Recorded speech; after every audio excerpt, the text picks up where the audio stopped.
What is the definition of a barrier?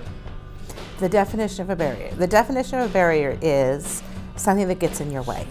A barrier is something in life that can get in your way and you can possibly be blocked from making progresses in your life. I would say a barrier is a challenge that anyone has that gets in the way of what they would like to do with their lives. A barrier is something that would otherwise block you from something that you would want to do with your life, or a dream you want to pursue in your life, and it's just something is getting in your way. A barrier is something that prevents us from action. Sometimes that can be perceived, or sometimes that can be a real barrier. I see a barrier as a wall that's put up between who we are and something we can do or want to do. One barrier is something that happens to us that we have no control over. It could be a disability, it could be financial, it could be our race. Another kind of barrier is something that we would put up that keeps us from doing something. So I see two kinds of barriers.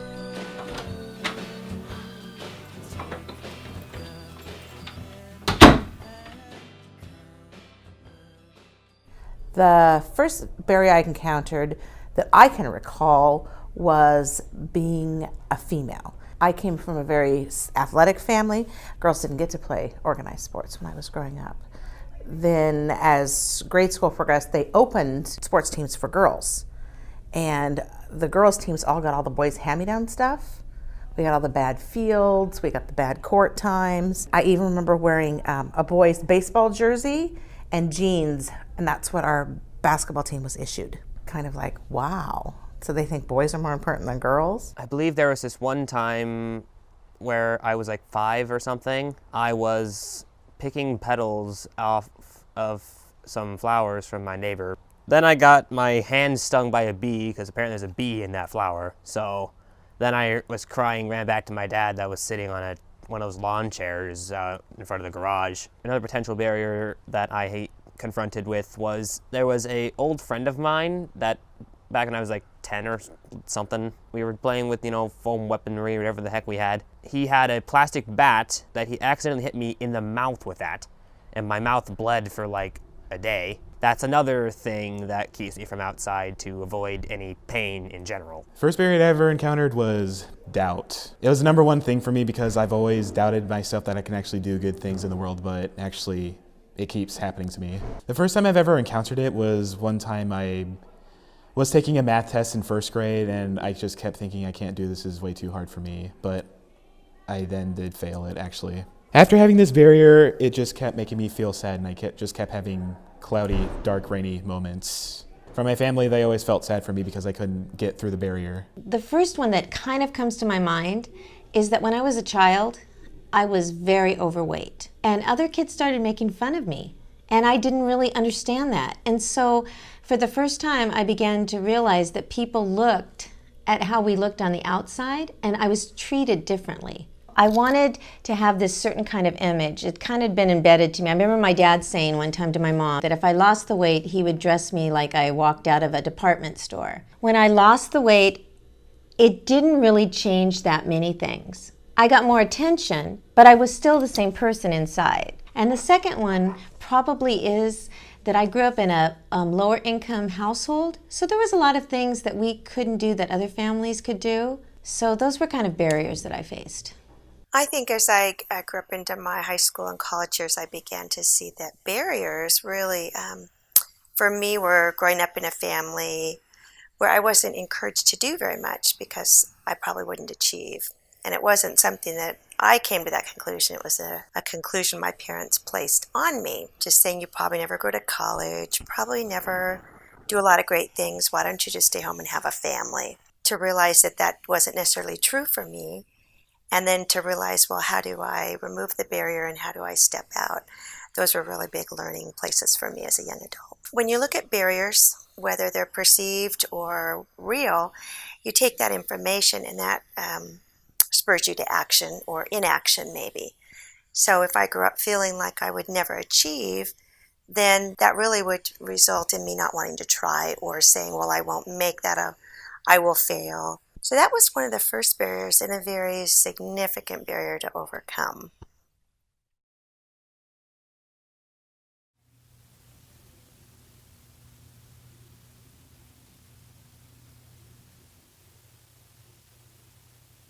Yeah, I could use some more space.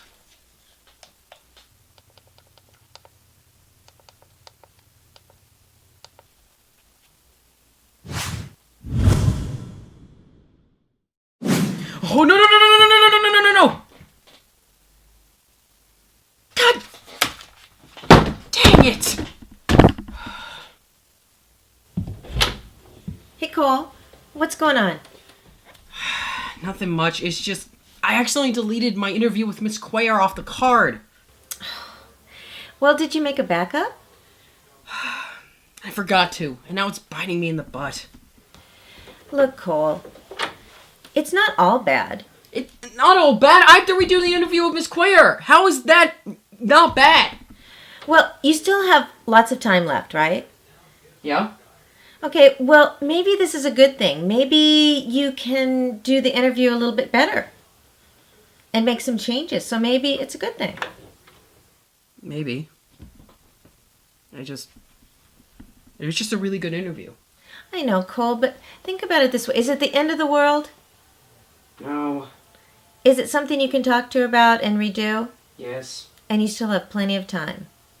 And I know you'll do a good job. So don't let this ruin the whole thing. Don't let it derail you. Okay? Okay. Okay. Talk to you later. All right.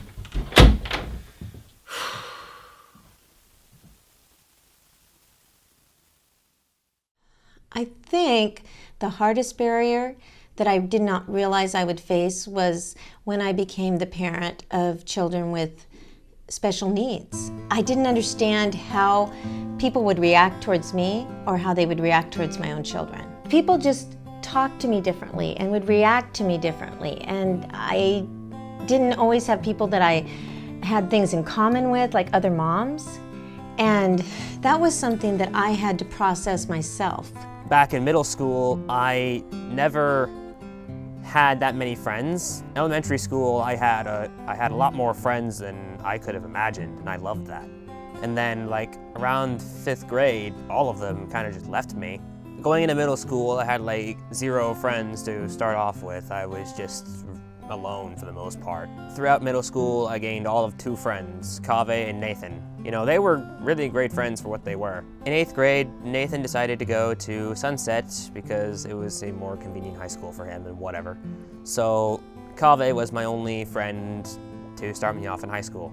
I was asking my mom to help me get through it, and then there was the part of me coming in by myself to just try to think to myself I can actually do it. I just had to think the words I can do it, and I actually kind of did manage to get through it a little bit. Oh, barriers are usually hard. Sometimes you can learn from that, just to learn to go forward and move on and say, excuse me, you're telling me I can't do this? Oh yes, I can. The only problem I had when it comes to getting through them was my shyness issue, because you have the fear of not knowing the right thing to say to people, and that's how you mostly make friends in life, is you talk to people about stuff. Since I could never do that, I always relied on random people talking to me about stuff. Shyness is something I could solve, but I guess I was just too lazy to do. I mean, I'm loving the amount of friends I have right now. I love it to death. It's like 3 times the amount of friends I usually did. I think the first thing I tried to deal with it is I tried to be super mom and do everything. Did everything for kids. I'd help out in classes and stuff so that I felt like I had connection with other people. But that really didn't work out. And I think the thing that really helped me was I kind of just sat back and said, you know what? This is the way my life is. It's not a bad life. It's just different than the next person's life. It's different than my friend's life. And I have lots of friends now that have kids that have no disabilities. We're friends and they don't look at me any different. So true friends are like that. But I think there's a lot of pressure on parents when they first find out their kids have disabilities. They don't know how to handle it, and they feel like they don't know how to relate to other parents. So you have dreams for your children, and sometimes those dreams change. And parents of typical children learn this. They learn to adjust their dreams. My child maybe isn't doing what the other person's child is doing. They're not reaching that goal, but my child is the way that they are, and they're going to be the best at what they do and not compare. And that's a hard thing for me to admit as a parent. It's hard. But I think that as you get older, you understand, you deal with that better, and you realize that we're all different.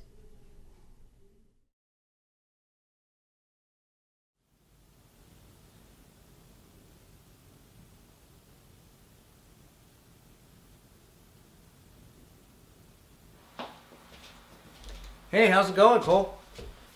Going good, until I checked my email. What about your email? Well, do you remember that email I sent out to Linda and Kathy? Uh-huh. Apparently, they responded back 3 weeks ago. And you didn't see it? Pretty much, and now I've just wasted 3 weeks I could have used on this project. Emails get buried, Cole. It's really easy to miss stuff. You just need to get a hold of them and reschedule. And say what? That I was absent-minded about both their emails? What would they say if they see a response that's 3 weeks late? Well, then just get a hold of them and get it done now. Alright, I'll respond back to them. All right. You okay? Yeah, I'll be fine. Okay. All right. Good. See you.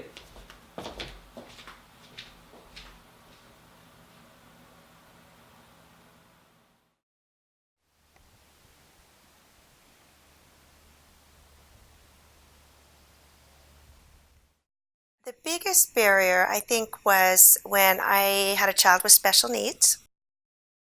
Kate.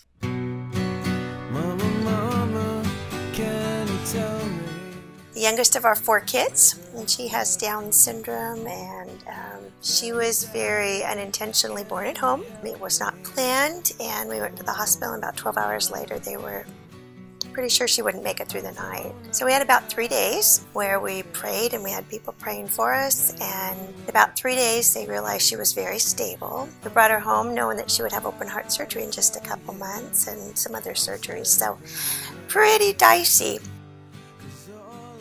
That was an experience I had really no experience with, and as I began to raise that child, to deal with a slew of medical issues, a slew of developmental issues, I bumped up to all kinds of barriers. But some of those barriers along the way had to really be looked at, and I had to draw on my experience in dealing with barriers early in life. You do have strength. You have a relationship with God, the Creator. You have a lot of resources, and that fear doesn't have to be a barrier from being active and helping chart her course. if you can set that barrier aside and say, I'm afraid, but I can still be active, I can still help, I can still support. And that would be a lesson we repeat over and over. As she grew up, as she was more capable, as she was medically less challenged, she has never met a barrier in her life. She does not know what they are. If you tell her she can't do something, she'll just say, yes, I can. And she has a perception about life that there's nothing that she can't go for. So we've learned not to look at the barrier, but to look at her energy, enthusiasm, her personal faith in God, and just go with her. Yep. Do I see barriers as constructive or destructive? I think that they can be both. I think that natural barriers just make you stronger, things you can't avoid, you just got to work with them. But when you have man-made barriers, things people tell you can't do, I think that can be destructive to a person's self-esteem. Probably a little bit of both, because sometimes, depending on the barrier, it can derail you either by being mad that something can't be done, or a barrier that maybe my daughter Kate has to deal with, that it's hard to explain to her why that's there. A safety or a matter of risk, or a matter of she's just not able to do something physically or academically. But they can also be very constructive in that every time we come up against a barrier, we learn. We learn about ourselves, we learn about Kate and how capable she is, and God reminds us that He is sovereign with all of that.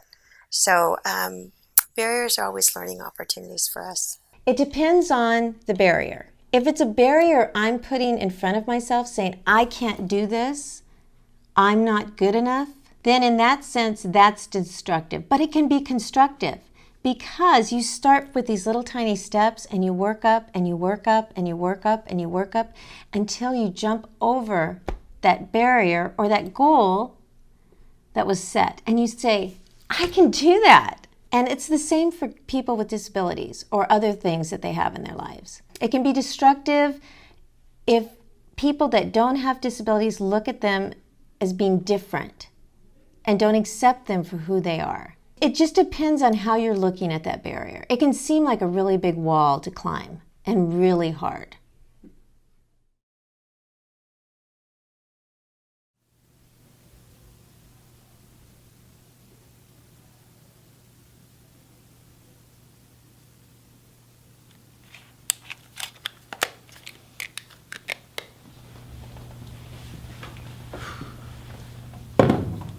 Hey Cole, do you have everything you need? Yeah, I have everything. What's wrong?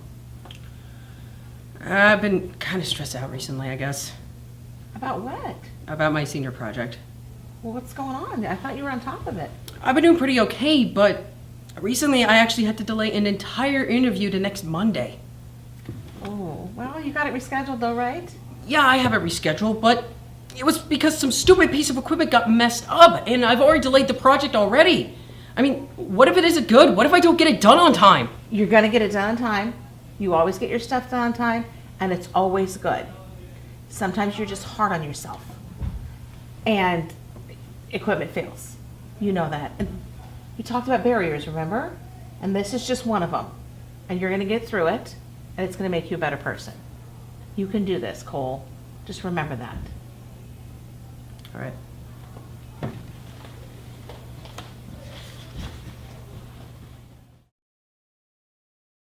2, 3, 4. What good are ears if I can't hear you? What is my role as a special ed teacher? I think the first thing that everybody always thinks of is academics. And we do teach academics here. We do reading, writing, math, write reports, we do all that stuff. But we also work on communication and language. My class is really language enriched class because I have a lot of kids with communication difficulties.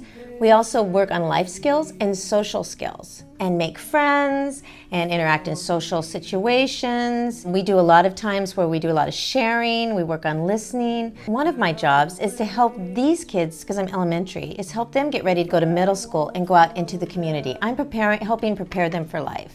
I invest myself in their lives and they invest themselves in mine. I have seen just a multitude of barriers that students walk in the door with. Financial issues, mental health issues, physical issues, relationship problems, self-esteem, trying to identify with students through my own barriers that I have, and trying to see their perspective, take their perspective and help them come up with solutions that work for them, help them come up with their own ideas to move forward in life. I think I understand, as the mother of two students that have been students with disabilities. My daughter was in an ALC class too. My son is typical. I think I understand the frustrations some of the kids face, because I've seen that in my own daughter when, for instance, they have to transition from one activity to another and they don't want to stop and they become upset, because I've dealt with that at home. Teenagers don't realize that all teachers were teenagers at one point. We all had problems with teachers, problems with grades, problems with homework, organization. I've actually, the job that I'm in right now, and I say this to people and they think it's crazy that I say it, but it's my favorite job. I did not expect this, but you know, often that happens in life. We think we're gonna go one way, but maybe the other way is so much better than my expectations or our expectations for our children. I thought that I was going to teach elementary school, all the kids would be sweet, all the parents would be nice, everything was just going to be great because I had a good attitude. And then I realized the barriers, the things that get in people's way sometimes can be difficult, and that life isn't easy. So you decided to take this job? Oh yeah. I think the other job would almost be kind of boring, really. Just the challenges, I think, in life and overcoming them make people feel good, and helping them with that is great.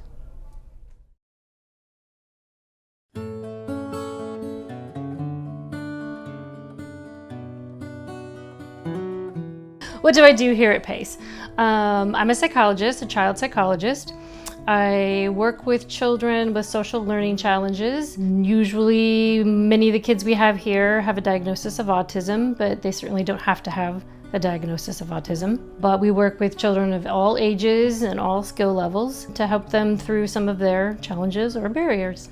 Most of my clients have social learning challenges, which means that they sometimes don't understand the social cues.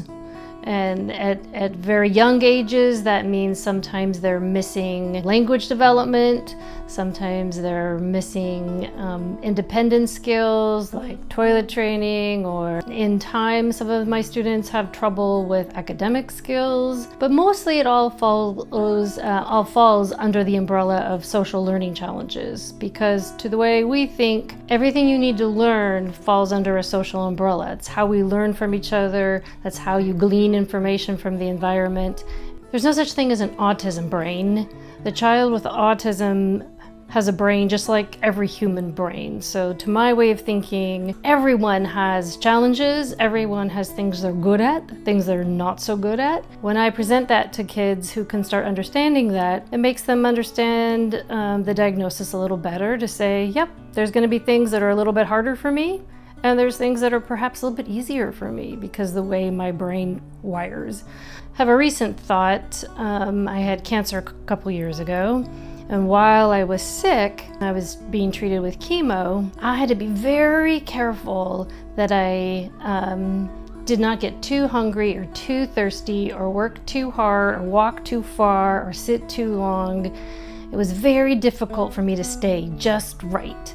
And I remember thinking, that's how some of my students feel. It's very difficult for them to feel just right. We all struggle with that at times. We all can be in a place in our lives where we don't feel just right.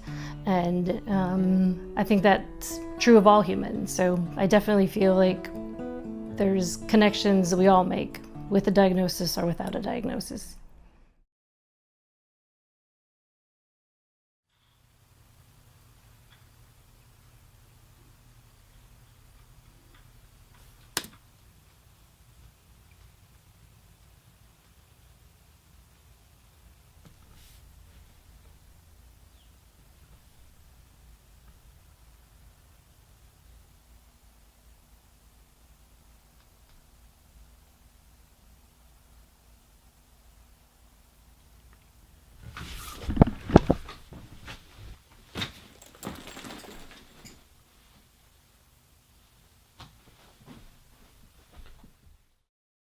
My name is Gerig.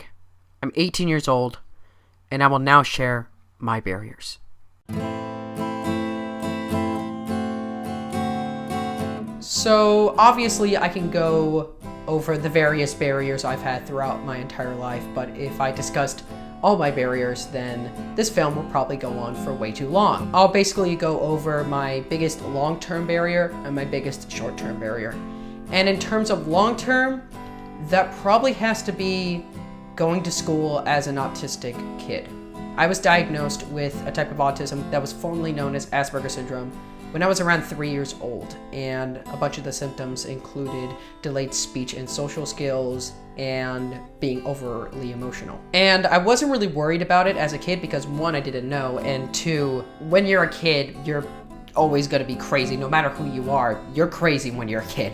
But then middle school hit and suddenly everyone had to grow up and mature. I, for one, didn't, and I was punished for it.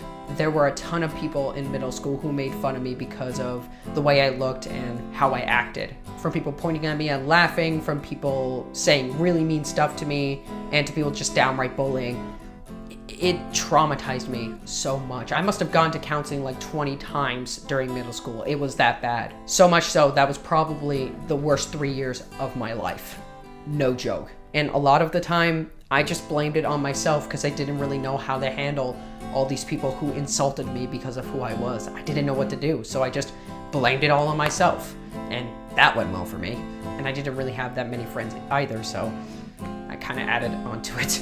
But nothing came close to possibly my biggest short-term barrier. And while it was short-term, it was something that hit me hard. And it was during my last year in middle school. Funnily enough, 8th grade was actually the best year of middle school I ever had. It was going okay. But even then, the icing on the cake of the worst 3 years of my life was when I had to go to the hospital, only to find out that my grandmother lost the battle to breast cancer.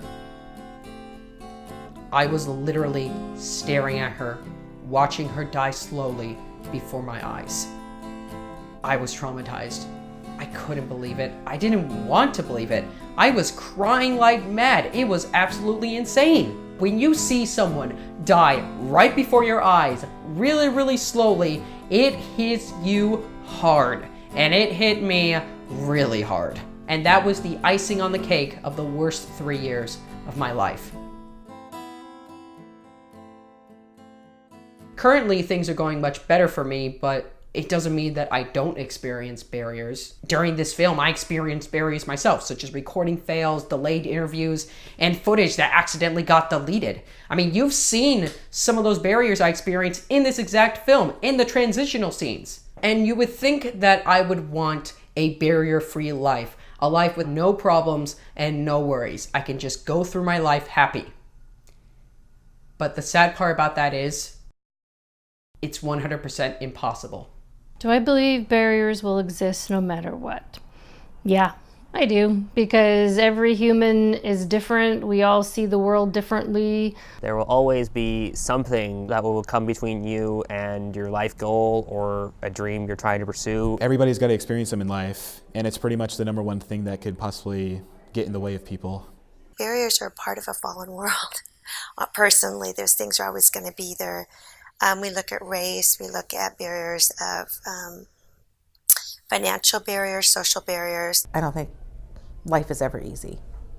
There will always be things in your way, obstacles, things you have to work around, work through. Unless there's like some big miracle that happens, but our nature is to put people in categories. Unfortunately, we're trying to break those barriers so that people don't do that. And I think that's just human nature. I would love to break down a lot of barriers and realize that people are people. We all have the same needs, and a lot of us have the same wants. It is definitely sad to me that it's impossible to live a life without barriers, because barriers do suck. They're horrible.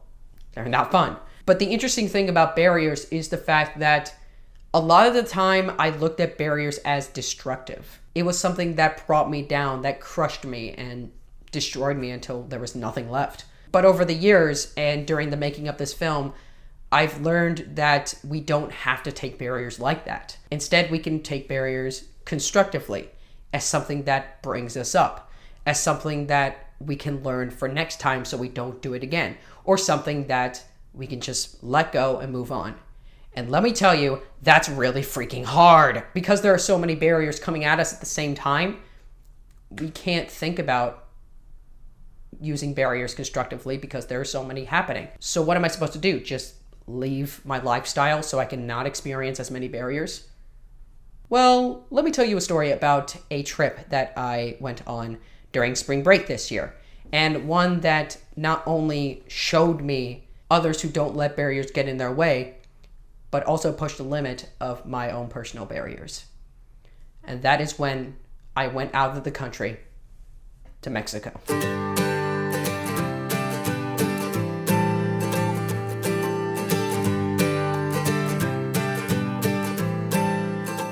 During spring break, I went to Ensenada, Mexico with my youth group to help out those in need. And this wasn't just a simple trip where we just saw something that was horrible and we donated. No, we went to these places that looked wretched, awful, and were just places we couldn't believe that people actually lived in. And we showed the people in this country that there are people that care about them, and we were willing to help them however we can. Whether it was cleaning up an orphanage, building a house for a family who needs it, to playing soccer with the orphans. We wanted to show that there were people who really cared about them. But that's not the only reason we went. We also went to see something in ourselves as well. Because the interesting thing about the people in this country is the fact that when you see these people, you see two things. One, you see that they're not as different from us than you think they are. They may be in a different country and they may speak a different language, but they're still just like us. They still have likes, dislikes, ambitions, personalities, all that such. Just like us. They just live in another country and they don't have as much as we do. But that's the thing. They don't have as much material stuff that we do. And yet, they're so happy. There's so much joy in them. There's so much care in them. And why is that? There was a saying that my pastor said during the trip. In terms of material stuff, they're poor. But from a spiritual standpoint, they were filthy rich. These are people who don't take any of the care that we give to them for granted. They're willing to show us that they love the fact that we care for them, up to the point where they help us with the projects that we're doing for them. Doesn't that bog your mind a little bit? That they're helping us out for stuff that we're giving to them. It's crazy, right? Until you realize the fact that they don't have as many things that can get in their way because they don't have that many physical stuff like we do. They have spiritual wealth, and they use that wealth to say, we're not gonna let any of the things that happen to us, none of the barriers get in the way of who we are, who we want to be, and the people we want to care for. It doesn't matter what we look like, how we act, what we believe in, what we strive for. None of that matters, because what really matters is that we go past our barriers and say, we're not gonna let those barriers get in the way of who we are and how we treat others. What's your advice for anyone going through some heavy obstacles right now?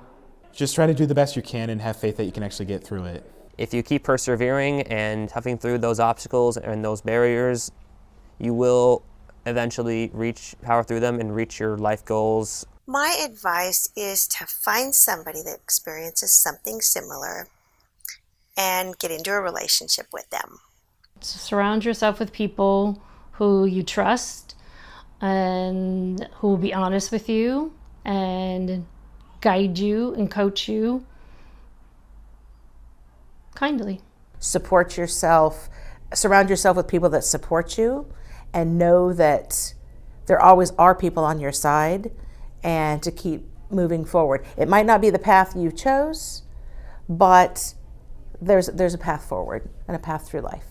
There are so many different things that can help you get over that barrier or help you become the person that you want to be or that your child has that opportunity to be. I tell parents, you are the greatest advocate for your child. You know them better than anybody else, and they have potential. I think you should believe in yourself, Go for what you want to do the best job you can, and don't give up. Just don't give up. Barriers are inevitable. They will happen no matter what. But the decision can be made to use barriers constructively and say, I'm not going to let anything get in the way of who I am, how I look, what I believe in, and what I strive for, and how I treat others with care. And you know the one who makes that decision? The one who makes that decision is you.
Found a photograph, found a photograph, found a photograph. Is that you? Got me thinking back, and I had to laugh about all the things we used to do. Found a photograph of you, a photograph of you, is it true? Found a photograph of you, a photograph of you, is it true?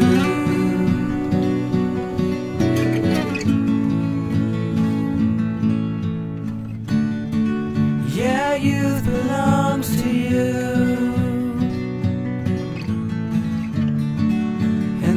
And the years will show. The more the time goes on, the less you really know. Found a photograph of you, a photograph of you, is it true?